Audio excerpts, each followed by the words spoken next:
ਜਿਹੜੇ ਵਿਰਾਗ ਕਹਿੰਦੇ ਨਾ ਅਸੀਂ ਬੜੇ ਸਮਝਦਾਰ ਹੈ। ਅੱਛਾ ਮੈਂ ਉਹਨਾਂ ਨੂੰ ਇੱਕ ਸਵਾਲ ਕਰਨਾ ਚਾਹੁੰਦਾ ਕਿ ਮੇਰੇ ਵੀਰਾਵੋ ਤੁਸੀਂ ਦੱਸੋ ਕਿ ਅੱਜ ਕੀ ਚੀਜ਼ ਹੈ ਇਹ ਤੁਸੀਂ ਮੈਨੂੰ ਕਮੈਂਟ ਵਿੱਚ ਦੱਸਣਾ ਸੀ ਠੀਕ ਹੈ। ਉਸ ਤੋਂ ਬਾਅਦ ਅਗਰ ਤੁਹਾਨੂੰ ਬਾਰ ਵੇਖ ਲਓ ਮੈਂ ਤੁਹਾਨੂੰ ਵਿਖਾਉਂਦਾ ਠੀਕ ਹੈ।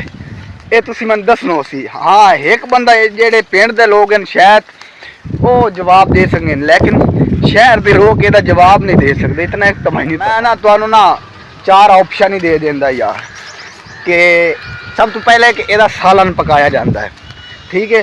शहरी लोग पता नहीं पकाइंदे ने कोई नहीं पिंड दे लोग पकाइंदे ने। उस तो बाद मैं दसा उगदी कदों है ये कोई महीना साल नहीं लगते ये तकरीबन 1-2 दिनों में तैयार हो जाती है ठीक है।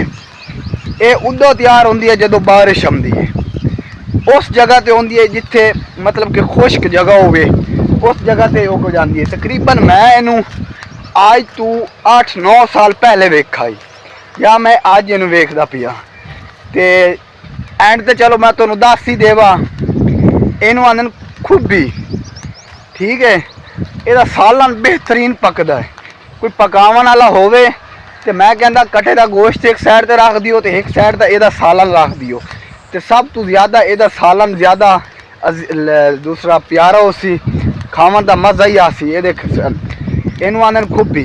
अच्छा तो ओके भाई अल्लाह हाफिज़। अगर तुमने मेरी वीडियो अच्छी लगी हो चैनल को सब्सक्राइब करना है वीडियो को लाइक करना है तो शेयर करना है तो तुम यार ना ही भुले करो तो ओके भाई अल्लाह हाफिज़। वात आंदा पिया इनू आने खुब्बी खुब्बी खुब्बी बाय मैं लगा सट्टन क्योंकि एक दा सालन की पकड़ता है तकरीबन 8-10 होवे तो फिर सालन ਇਹਦਾ पकदा ਤੇ ਆਪਾਂ ਵੇਖੋ ਨਾ मैं ਤੁਹਾਨੂੰ ਵਿਖਾਵਾਂ बिल्कुल ना 10-8-10 होवे ना तो फिर मैं ਤੁਹਾਨੂੰ सालन पका के दिखावा तो ओके भाई अल्लाह हाफिज़ टाटा।